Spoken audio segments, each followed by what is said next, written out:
Hello friends, आज मैं ninth class के 8th चैप्टर जो मोशन है उसका कुछ पॉइंट्स बताऊंगा। जो ये पॉइंट्स हैं मोशन, रेफरेंस फ्रेम या पॉइंट, और सिग्निफिकेंस ऑफ रेफरेंस फ्रेम और क्वांटिटी। ये 4 पॉइंट्स हैं जो नाइन्थ क्लास के मोशन चैप्टर से मैंने लिया है। इसको मैं एक एक करके इस वीडियो में कंप्लीट करूँगा। जो पहला पॉइंट है वो है मोशन। हम इस यूनिवर्स के अंदर कब किसी भी ऑब्जेक्ट को मोशन में बोल सकते हैं। इस पूरे यूनिवर्स में कोई भी ऑब्जेक्ट मोशन में कहा जा सकता है जब वो ये 2 पॉइंट्स को फुलफ़िल करे। ये 2 जो कंडीशंस हैं उसको अगर फुलफ़िल करे तो उसको हम बोलेंगे कि वो मोशन में है। इस यूनिवर्स के अंदर वो 2 पॉइंट कौन कौन से हैं, 2 जो कंडीशंस हैं वो कौन कौन से हैं। कोई भी इस यूनिवर्स के अंदर बॉडी अगर वो किसी टाइम के रेस्पेक्ट में और रेफरेंस फ्रेम के रेस्पेक्ट में अगर वो मूव कर रहा है, पोजीशन चेंज कर रहा है, तो हम उसको बोलते हैं वो पर्टिकुलर ऑब्जेक्ट जो है मोशन में है। एक एक करके हम समझते हैं कि रेफरेंस फ्रेम क्या होता है, विद रिस्पेक्ट टू टाइम का क्या सेंस है और रेफरेंस फ्रेम का क्या सेंस है। विद रिस्पेक्ट टू टाइम का सेंस है, मैं एक एग्जांपल के थ्रू समझा रहा हूँ कि विद रिस्पेक्ट टू टाइम का क्या सेंस है। यहाँ पर पहली बात है कि एग्जांपल के तौर पे आप समझो कि एट 10:25 AM किसी पर्टिकुलर डेज में सैफ जो है वो इस पर्टिकुलर पोजीशन पे है। उसी दिन उसी टाइम के ऊपर 10:25 AM में सैफ इस पोजीशन पे आ जाता है। तो एक ही बॉडी किसी एक ही दिन एक ही टाइम के ऊपर 2 अलग अलग पोजीशन पे कैसे हो सकता है, ये पॉसिबल नहीं है। कहने का मतलब है मोशन में हम इस पूरे यूनिवर्स के अंदर किसी भी ऑब्जेक्ट को तभी बोलेंगे जब वो अपनी पोजीशन को चेंज करे विद रिस्पेक्ट टू टाइम, यानी टाइम कुछ ना कुछ लैग करे, टाइम कुछ ना कुछ ले, तो हम बोलेंगे उस पर्टिकुलर ऑब्जेक्ट को कि वो मोशन में इस यूनिवर्स के अंदर। दूसरी बात है कि रेफरेंस फ्रेम क्या होता है, with respect to reference frame बोला है। रेफरेंस फ्रेम क्या होता है, इस पूरे यूनिवर्स के अंदर किसी भी पर्टिकुलर ऑब्जेक्ट को हम रेफरेंस फ्रेम बोल सकते हैं जिसका यूज जो है हम किसी पर्टिकुलर ऑब्जेक्ट की पोजीशंस को बताने के लिए करते हैं। इसको भी समझाने के लिए मैंने एक एग्जांपल लिया है। आप सपोज करें कि आप जो हैं वो मेट्रो में ट्रेवल कर रहे हैं और आपको एक कॉल आता है आपके फ्रेंड की तरफ से, और वो आपसे अगर पूछता है कि वेयर आर यू, आप कहाँ पर हैं, तो आप जो है अपनी पोजीशंस को बताने के लिए आप बोलते हैं कि मैं पर्टिकुलर मेट्रो स्टेशन से 100 मीटर के डिस्टेंस पे हूँ। आपने यहाँ पर अपनी पोजीशन को बताने के लिए इस मेट्रो स्टेशन का सहारा लिया। तो ये इस यहाँ पर जो मेट्रो स्टेशन है वो रेफरेंस फ्रेम का लाएगा।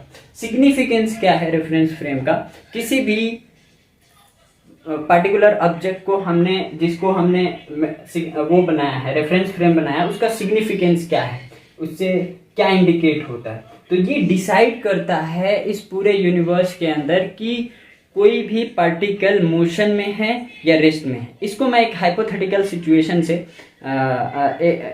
हाइपोथेटिकल एग्जांपल से समझाऊंगा कि इसका सेंस क्या है, कैसे ये डिसाइड करता है किसी पर्टिकुलर ऑब्जेक्ट को कि वो मोशन में है और वो रेस्ट में है। मैंने आपको जो है, आप सपोज करें you are on the moon और आपके पास ये 2 पावरफुल इंस्ट्रूमेंट्स हैं, telescope and telephone. Telescope powerful instrument through which you can see all the objects on the earth.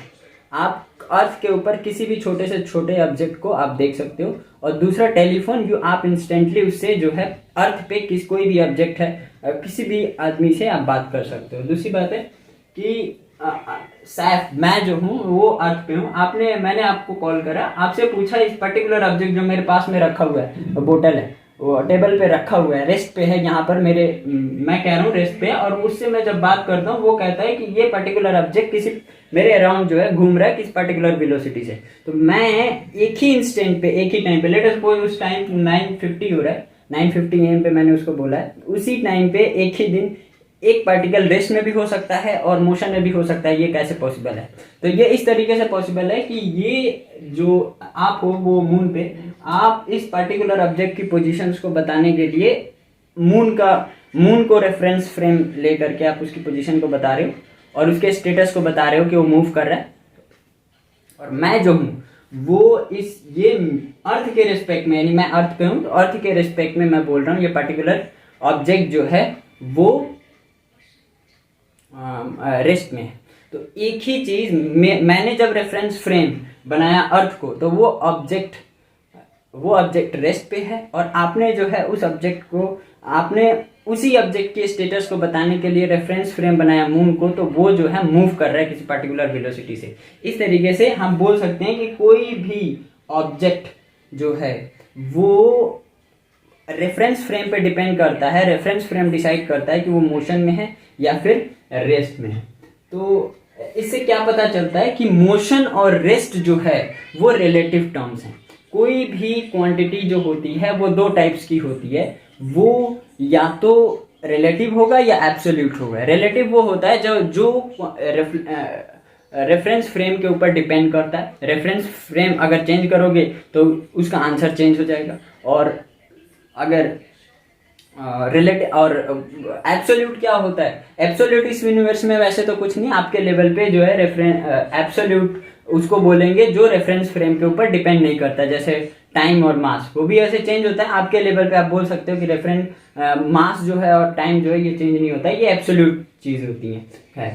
दूसरी चीज है कि क्वांटिटी क्या होता है। हम इस यूनिवर्स के अंदर anything which is to be measured और क्वांटिफाइड, कोई भी चीज जिसको हम क्वांटिफाई कर सकते हैं और मेजर कर सकते हैं वो क्वांटिटी होता है। एग्जांपल के तौर पे डिस्टेंस, टाइम, मास, वेलोसिटी, फोर्स, etc, ये सारी जो चीजें हैं वो क्वांटिटी है। फिर हमने क्वांटिटी को दो टाइप्स में डिवाइड किया है। एक है वेक्टर क्वांटिटी और स्केलर क्वांटिटी। कुछ क्वांटिटी जिसकी मेजरमेंट को बताने के लिए हमें डायरेक्शन की जरूरत पड़ती है, बिना डायरेक्शन बताए उसको हम बता नहीं सकते, वो वेक्टर क्वांटिटी होता है। और जिस क्वांटिटी को मेंशन करने के लिए डायरेक्शन की जरूरत नहीं पड़ती है वो स्केलर क्वांटिटी होता है। इसको एग्जांपल से समझते हैं। जैसे मैंने डिस्टेंस, टाइम, फोर्स और वेलोसिटी, ये सारे क्वांटिटीज हैं। ये 5 मीटर डिस्टेंस है, ये 5 सेकेंड है, 5 न्यूटन है, उसके आगे क्वेश्चन मार्क लगा हुआ है। अगर आप किसी को बोलते हो 5 न्यूटन फोर्स से वो किसी पर्टिकुलर ऑब्जेक्ट को फोर्स लगा रहा है, तो क्वेश्चन अराइज होता है इन विच डायरेक्शन।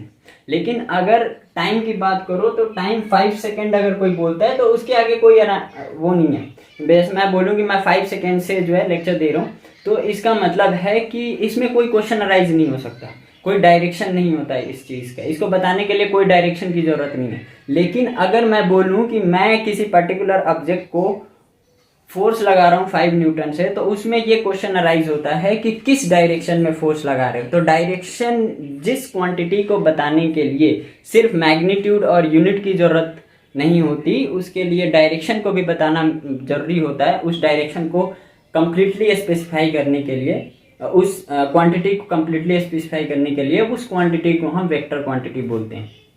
एग्जाम्पल के तौर पे फोर्स हो गया या वेलोसिटी होगी। अगर कोई बोले कि वेलोसिटी, कोई पर्टिकुलर आदमी जो है वो 5 मीटर पर सेकेंड के स्पीड से मूव कर रहा है, तो क्वेश्चन राइज होता है in which direction, north, east, west और साउथ, किस डायरेक्शन में वो मूव कर रहा है।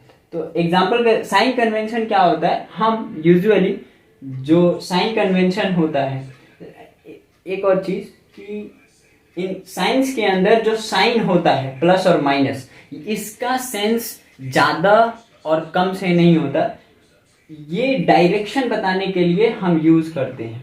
साइन कन्वेंशन यूजुअली एक जो है साइन को हम चूज करते हैं और दूसरा उसके अपोजिट डायरेक्शन को हम उसके हिसाब, जैसे अगर हमने राइट साइड को पॉजिटिव साइन दिया है तो लेफ्ट डायरेक्शन को शो करने के लिए हम नेगेटिव लेंगे। अगर अपर डायरेक्शन को हमने पॉजिटिव साइन चूज कर लिया है तो डाउनवर्ड डायरेक्शन को मुझे ऑटोमेटिकली उसके हिसाब से नेगेटिव लेना पड़ेगा। नंबर सिस्टम के अंदर ऐसा, ये नोट करने वाली बात है कि नंबर सिस्टम के अंदर -5 जो होता है वो 0 से छोटा होता है। माइनस लग जाने का मतलब हो गया कि ये छोटा नंबर है, लेकिन साइंस के अंदर ऐसा नहीं होता। नेगेटिव साइन का मतलब होता है ये ग्रेटर है -5 मीटर पर सेकेंड, ये एक वेलोसिटी को शो कर रहा है जो कि वेक्टर क्वांटिटी है। तो वेक्टर क्वांटिटी को बताने के लिए मुझे ये माइनस जो साइन लगाया हुआ है, ये जो 5 है इसको हम मैग्नीट्यूड बोलते हैं, और ये जो इधर है इसको हम यूनिट बोलते हैं। जो स्केलर क्वांटिटी होता है, मैंने अभी बताया स्केलर क्वांटिटी क्या होता है, जिसको बताने के लिए डायरेक्शन की जरूरत नहीं पड़ती, उसको मेंशन करने के लिए केवल मैग्नीट्यूड और यूनिट की जरूरत पड़ती है, और डायरेक्शन को बताने की जरूरत नहीं पड़ती। लेकिन वेक्टर क्वांटिटी, क्योंकि यहाँ पे ये एक वेलोसिटी को शो कर रहा है, तो यहाँ पे ये जो माइनस साइन है ये डायरेक्शन को बताने के लिए लगाया गया है।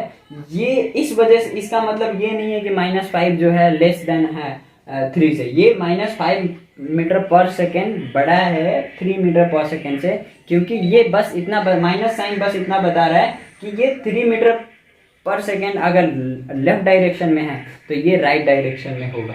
दूसरा है इसका मतलब बस यही है कि ये अपोजिट डायरेक्शन में है, यानी कि -5 मीटर पर सेकेंड ग्रेटर है एज कंपेयर टू 3 मीटर पर सेकेंड। नंबर सिस्टम जैसा ऐसा इसमें कुछ नहीं है। ओके।